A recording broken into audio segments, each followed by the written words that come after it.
சீமான் இன்னைக்கு ஒன்று நாளைக்கு ஒன்று நாளைக்கு ஒன்று பேசிட்டே போகிறாரு. அவருக்கு என்ன ஆதாயம் கிடைக்குதோ அப்படி பேசுகிறாரு. அதான் நான் பலமுறை சொல்லிட்டோம். அவருக்கு ஆதாயம் கிடைக்குன்னா அவர் அவரையே அசிங்கமாக பேசிக்குவார். அவர் அதை பற்றிலாம் கவலைப்பட மாட்டார். அவருக்கு அதுக்கெல்லாம் எந்த சிக்கலும் கிடையாது. அதை நம்பி அதெல்லாம் கொள்கை கோட்பாடாக நம்பி அந்த இளைஞர்கள் போயிடக்கூடாதுங்கிறது தான் எங்களுடைய வேண்டுகோள். இப்போ நீங்கள் எல்லா அரசியல் கட்சி எடுத்துக்குவோம். எல்லா அரசியல் கட்சி பிற கட்சிகள் சார்ந்தவர்கள் மேடையில் வருவாங்க, பேசுவாங்க, பல கருத்துக்கள் அங்கே போகும். அதனால் அந்த தொண்டர்களுக்கு பிற கட்சிகளுடைய கருத்துக்கள் கோரிக்கைகள் புரிஞ்சுக்கிறதுக்கான வாய்ப்புகள் இருக்கும். ஆனால் சீமான் மேடையில் மட்டும் அப்படி யாருமே கிடையாது. சீமான் மட்டும்தான் சொல்லுவார். அவர் சொல்கிறது மட்டும்தான் கருத்தாகவே இருக்கும். அதனால் அந்த இளைஞர்களுக்கு மற்ற அமைப்புகள் என்ன பேசுகிறாங்க கருத்து தெரியாது. மற்ற அமைப்புகள் என்னெல்லாம் பேசுதோ அதை எடுத்து இவர் பேசிடுவார்.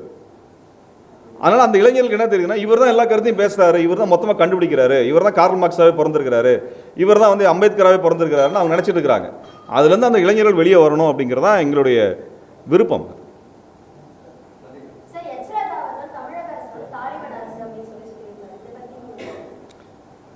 அதாவதுங்க, அது அவர் வாய்க்கு வரதெல்லாம் பேசிட்டு இருக்கிறார். சரிங்களா? நான் உண்மையாக சொல்ல போனோன்னா, இவர் தான் தமிழ்நாட்டினுடைய ஐஎஸ்ஐஎஸ்ஸாக இருக்கார். ராஜா தான் இருக்கார்.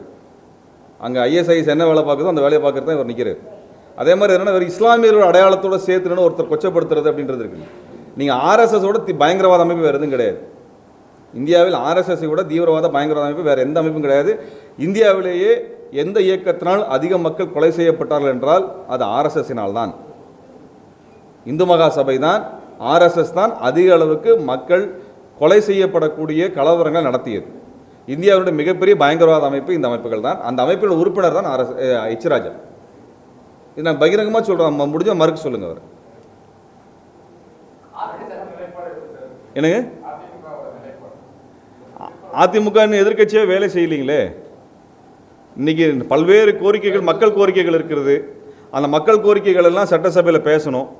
அவங்க பேச மாட்டேங்கிறாங்க. அப்போ மாஞ்சோலை பிரச்சனை குறித்து கவன ஈர்ப்பு தீர்மானம் கொண்டு வரேன்னு சொல்லி எடப்பாடியார் சொன்னாங்க. இப்போ சொல்லி 1.5 வருஷம் ஆச்சு. மாஞ்சோலை குறித்து இந்த வரைக்கும் அதிமுக பேசவே இல்லையே. அந்த மக்கள் பிரச்சனை யார் கொண்டு போவாங்க?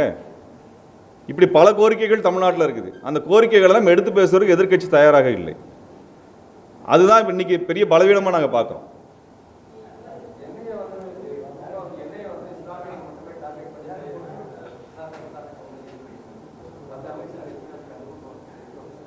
என்ஐஏ என்பது இஸ்லாமியர்களை குறிவைத்து இயங்குகின்ற அமைப்பாக தான் மாறி போயிருக்கிறது.